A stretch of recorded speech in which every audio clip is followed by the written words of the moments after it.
back. It's exceedingly cold out here this morning. It's today, January 23rd, 2026. Guess North America is looking at some stormage this weekend. And we get a dumping again this week of snow from added to the one we got last week. And looks like you're going to get some more on the weekend. So the coffee and Bailey's keeps me toasty warm.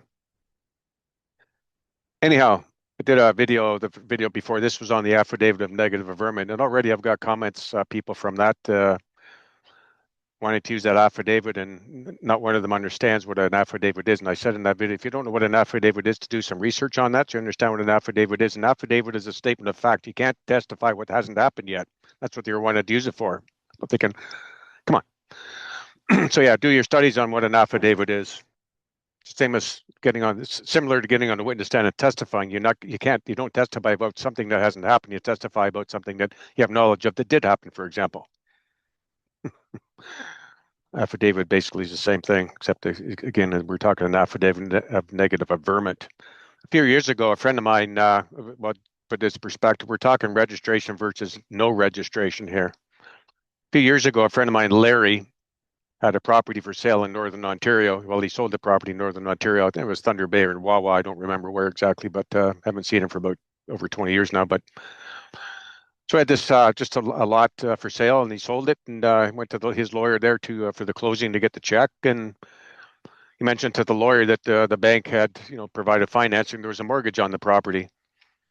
So the lawyer checked into the registry, and the bank had failed to register the mortgage. The bank did not register the mortgage. So guess what? The lawyer says, do you want to get all the money, or do you want me to give some of the money that you claim the bank owes, that you owe the bank? You want me to give the bank their money as well?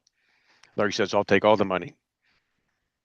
See, if it's not registered, it doesn't exist. So the lawyer looked, there's nothing in there, so he didn't have to act on anything. He wasn't going, it's got to be registered, right? Officially registered in the legal system for it to be in existence, to exist. So the fact that it was not registered, that's the bank's problem. So the lawyer had no duty whatsoever to the bank at all. Zero. So Larry got the full amount of the sale, and that was the end of that. So it's the same thing, and people here ought to understand that certainly as per our first video, introduction of trust estates and securities, that there is no man, there is no woman, there's no substance in the legal system. Zero. Men and women are not registered, therefore do not exist in the legal system. They're not recognizable in the legal system by legal officials. However, if one identifies as a registered legal name, John Paul Smith, or whatever it is on the birth certificate, whatever name you got there, everything changes, and not for the better. That's how they get the jurisdiction. So that's the purpose of the affidavit of negative averment, to rebut the presumption that you is registered, that you is the John Paul Smith, or whatever the person named on the birth certificate and all those accounts out there is. That you is recognized in law and may be acted upon. Rebut the presumption that one is no longer part of the legal system. Simple as that. It's not rocket science, not of this world. Status restored. Man, woman, not in the legal system only. Remember, there's no man or woman or substance in the legal system. Keep it in your head, keep it clear. But the name that's registered at birth, yes, that exists in the legal system. And the worst thing you can do is identify yep, that's me. We've all done it. Innocently or otherwise, but we can correct it. So in Canada, if a legislation is not registered, I'm just carrying on here to make the point about the non-registration versus registration.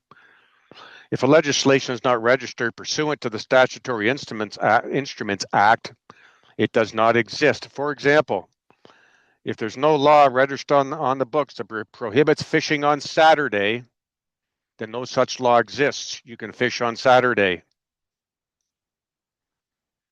There is no such prohibition. It does not exist.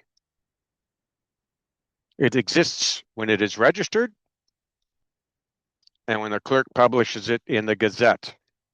We're talking legislation, not registration and bursar, but I'm just making the point on registration versus non-registration.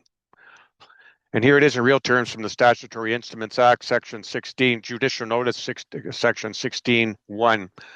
A legislation is a statute. They define what a statutory instrument is, and legislation is certainly part of that regulation, so on and so forth. So a statutory instrument that has been published in the Gazette shall be judicially noticed. Before it can be published, it has to be registered. Read the Statutory Instruments Act or whatever it is in your country. They all have one. I don't know what it's called in your country, but that's what it's called in Canada, Statutory Instruments Act.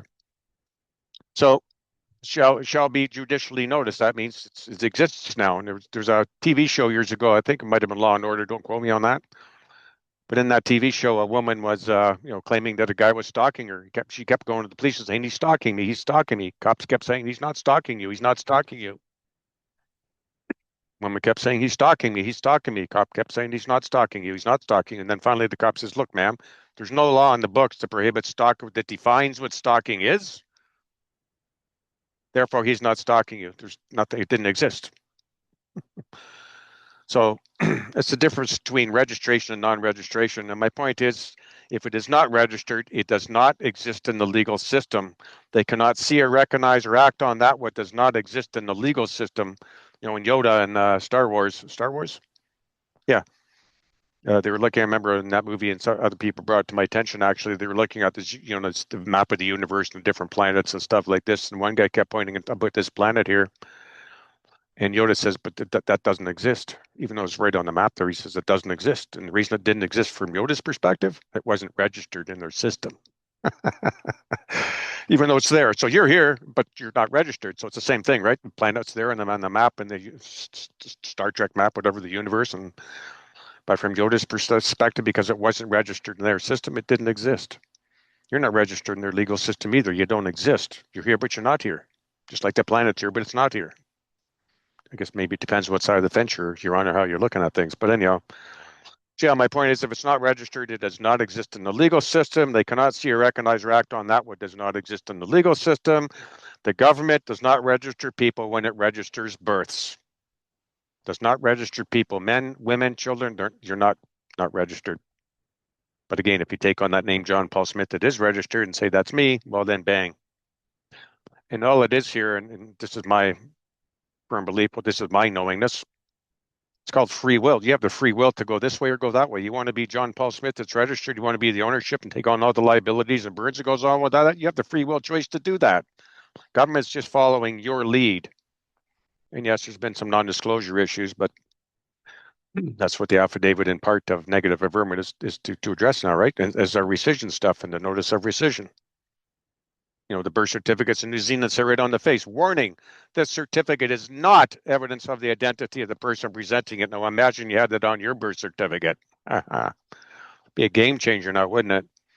But the fact that they didn't publish it or print it on the birth certificates in most parts of countries on the planet other than New Zealand, I think in England they're doing it now as well, then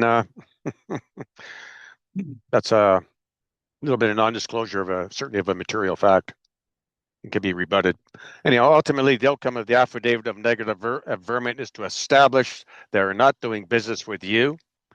They have no jurisdiction over you. The government does not register people when it registers births.